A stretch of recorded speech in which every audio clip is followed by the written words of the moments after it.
most welcome Tanzania. Historia ya guiding inaturudisha nyuma kwa mtu ambaye alikuwa anaitwa Enos Mills. Huyu alikuwa ni Marekani, alizaliwa mwaka 1870 huko Marekani na aliishi mpaka mwaka 1922 akawa amefariki. Huyu bwana bila kujua alikuwa akikusanya vikundi vya watu na kuwapeleka katika milima ya Rocky.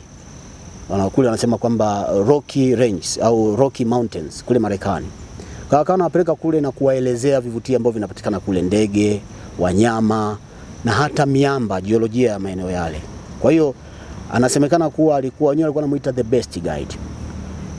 Huyu bwana ilipofika mwaka 1919 aliandika publication au article wenyewe wanasema, andiko ambalo lilisambazwa katika magazeti na vyombo vya habari.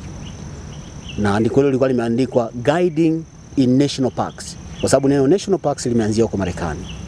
Kwa hiyo alipoandika ile andiko na kushawishi jamii na serikali na system, hatimaye mwaka 1920 walikubali na wakaona kwamba kuna umuhimu wa kuwa na guides ambao wanawapeleka watu au watalii katika sehemu za mapumziko, hasa kule milimani na sehemu zingine. Kwa hiyo mwaka 1920 kazi rasmi maalum ya guiding ilitambulika kule Marekani. Kwa hiyo kuanzia hapo Enos Mills aliandaa misingi, kanuni na sifa za mtu kuwa guide. Na kweli wakaanza kurecruit au kuajiri guides wengi ambao walisaidia system au serikali kupeleka wageni wengi katika maeneo ya mapumziko, na hasa kwa kuanzia na national park maarufu sana ambayo inajulikana kama Yosemite kule Marekani, lakini pia Yellowstone. Kwa hiyo kuanzia hapo ndio tukawa tumeanza sasa lile wazo la guiding likawa limeenea maeneo mengine duniani.